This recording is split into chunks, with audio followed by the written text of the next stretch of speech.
Hi folks, Dr. Hopewell and Dr. Lynn here. Another quick video to get you rolling with your introduction.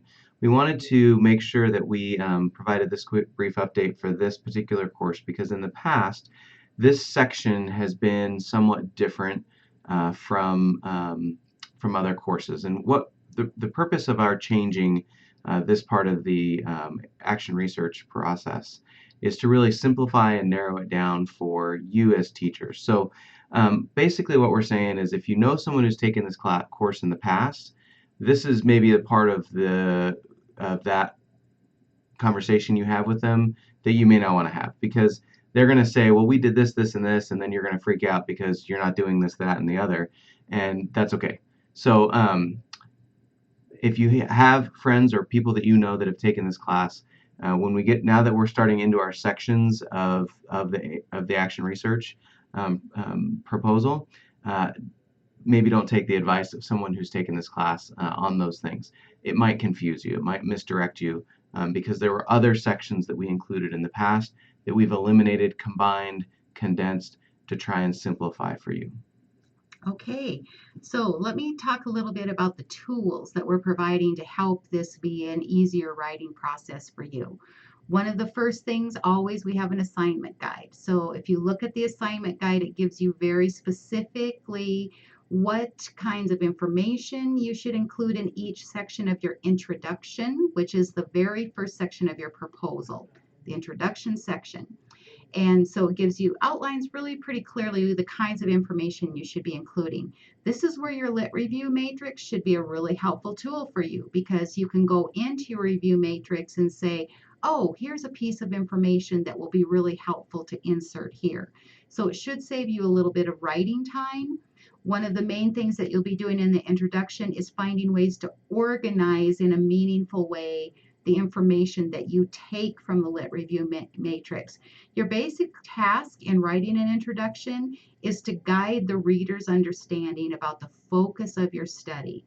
What is it that's important for them to understand? So think about if you were going to have your spouse read this or your best friend who's not a teacher, would they understand why is this important? Why are you even spending your time on this? And what's the essential information that they should understand that will help them appreciate why you want to implement your own study. So the other part of this is in your introduction, you're wanting to build the case for this is what I want to focus on for my study. Why is it important? And this is what I plan to do.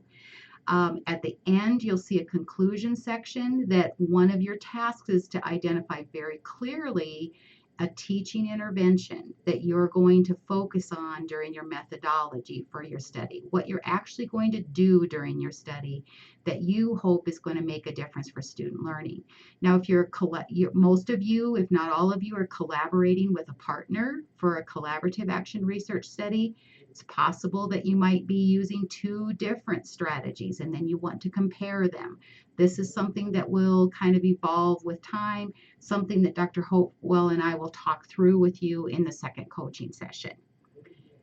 The other piece or tool that we have provided for you is I've taken an introduction written by a previous student.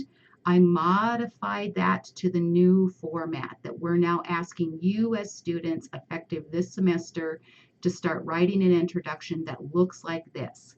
Can't promise that it's absolutely perfect.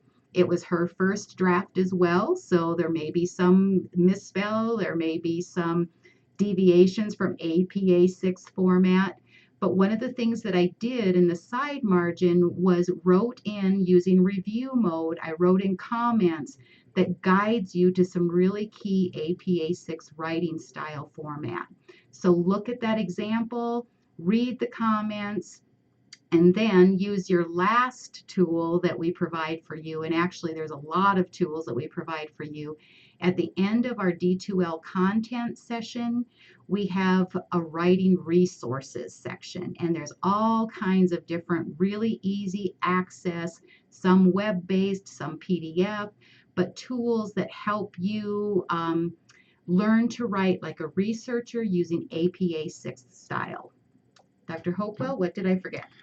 I think that's about it. The introduction is now I know it's a step into territory that you might start feeling a little more nervous about again because you're actually starting to create and write your paper. But remember, you're building an argument. You're building a rationale for why you're going to implement the intervention that you talk about in the conclusion. So start generally and start to orient your reader towards that topic. Again, as Dr. Lin said, why is this important? Why would I be spending my time doing this? What's the problem? So set the context for the problem, what you as a teacher in your classrooms are seeing or not seeing or having difficulty with, and then talk a little bit about the action research search process and why you're going to try and remedy that and what kind of information you're going to look for. Okay, my last tip would be don't procrastinate, especially since you're collaborating with someone else in the writing process. Get an early start and good luck. See you soon.